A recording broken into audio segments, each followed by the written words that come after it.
Hello everyone, Bilu রান্নাঘর আপনাদের সকলকে স্বাগত জানিয়ে আবারও চলে এসেছি আপনাদের মাঝে। তো বন্ধুরা, কেমন আছেন সবাই? আশা করি ভালো আছেন, আমিও ভালো আছি। তো আজকে শুরু করছি মালপোয়ার রেসিপি। তো প্রথমে 1 কাপ আমি সুজি নিয়েছি আর ওই কাপেরই 2 কাপ ময়দা নিয়েছি। আমি গমের আটা নিয়েছি, গমের যে ময়দাটা হয় না সেই ময়দাটা নিয়েছি। আর 1 কাপের একটু বেশি চিনি নিয়েছি। চিনিটা আমার অল্পই টেস্টে অল্পই স্বাদ হবে, কেননা আমি চিনির সেরা করব, চিনির সেরাতে ভেজাবো, সেই জন্য আমি অল্পই দিয়েছি, না হলে আর 1 কাপ দিতে হতো। তো আপনারা চাইলে 2 কাপ দিয়েই করতে পারেন। চিনির সেরা যদি ভেজান তো 1 কাপ দিলেই যথেষ্ট। তো 1 কাপ দুধ দিয়ে আমি ভালো করে মাখিয়ে নেব।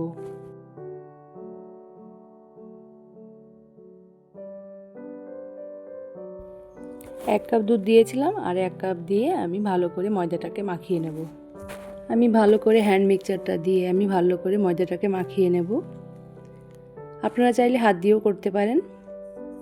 তো আমার কাছে হ্যান্ড মিক্সচারটা দিয়েই করা ভালো হয়, সেই জন্য আমি হ্যান্ড মিক্সচারটাই বেশি ব্যবহার করে থাকি। তো ভিডিওটা যদি ভালো লাগে আপনাদের কাছে তো একটা প্লিজ লাইক দিয়ে ভিডিওটা কন্টিনিউ করবেন, আর আমার চ্যানেলটিকে সাবস্ক্রাইব করে আমার পাশেই থাকবেন, আর পাশে থাকা বেল আইকনটিকে প্রেস করে রাখবেন। নতুন নতুন ভিডিও আপলোড করার সাথে সাথে আপনাদের কাছে নোটিফিকেশন চলে যাবে। তো হ্যান্ড মিক্সচার দিয়ে আরও একটু দুধ দিয়ে দিলাম আমি। দেখুন সুন্দর একটা বাটার রেডি হয়ে গেছে। তারপর আমি 1 চামচ আমি মৌরিটা গুঁড়ো করে রেখেছিলাম, সেই মৌরিটা আমি দিয়ে দিলাম। আর 1 চামচ আমি ঘি দিয়ে দেব। ঘি দিলে যে মালপোয়ার একটা ফ্লেভারটা খুব সুন্দর আসে, সেজন্য ঘি দেওয়া।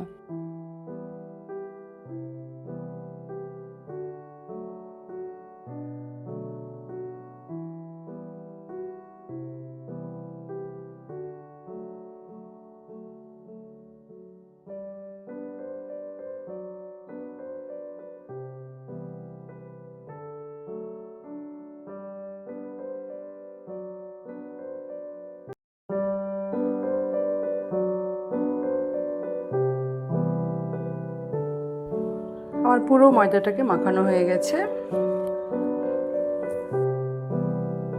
একটি কড়াই আমি চিনির সেরাটা করে নেব মালপোয়ার জন্য।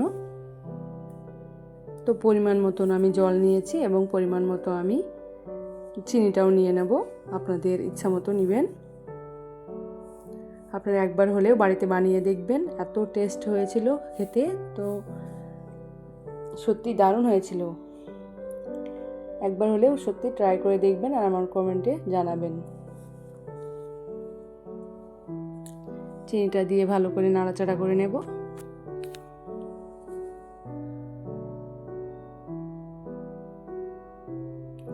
তারপরে 4-5টা এলাচ আমি একটু ভেঙে নিয়েছি, সেটা আমি 4-5টা এলাচ দিয়ে দিলাম।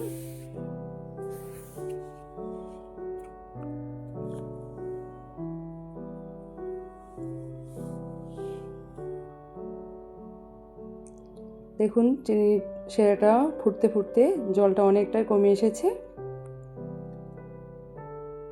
চিনি সেরাটা অনেকটা হয়ে এসেছে, এবার আমি নামিয়ে অন্য সাইডে রেখে দেব।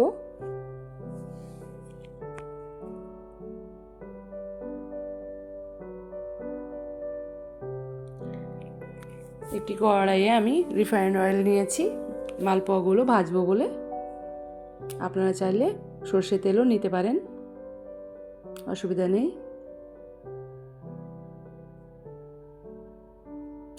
মালপোয়ার জন্য এই চামচটায় আমি মালপোয়াগুলোকে দেব, একে একে দিয়ে দেব।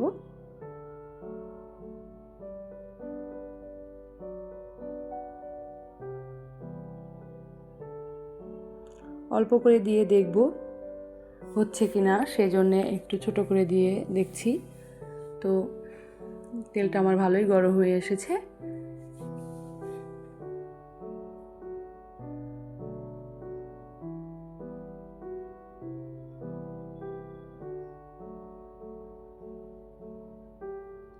একে একে মালপোয়াগুলো আমি সব ভেজে নেব।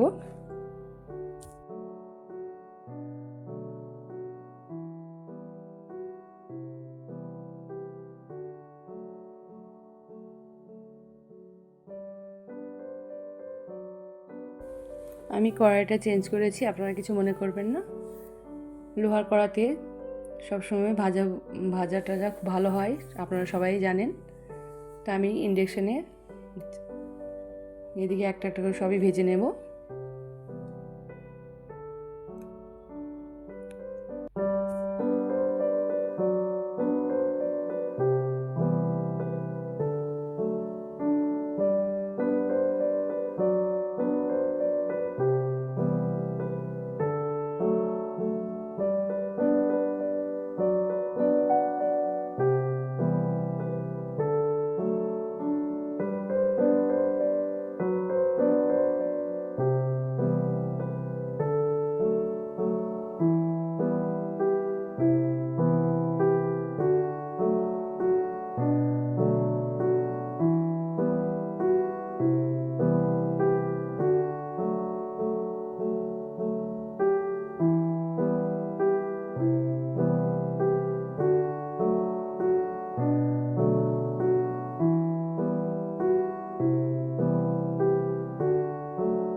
সবগুলো মালপোয়া আমার ভাজা হয়ে গেছে, চিনির সেরাই আমার ভেজানো হয়ে গেছে।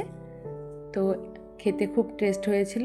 একবার হলে বাড়িতে বানিয়ে অবশ্যই দেখবেন আর আমাকে কমেন্টের মাধ্যমে জানাবেন। আজকের মতো এই পর্যন্তই, আবার আসবো নতুন একটা রেসিপি নিয়ে আপনাদের মাঝে।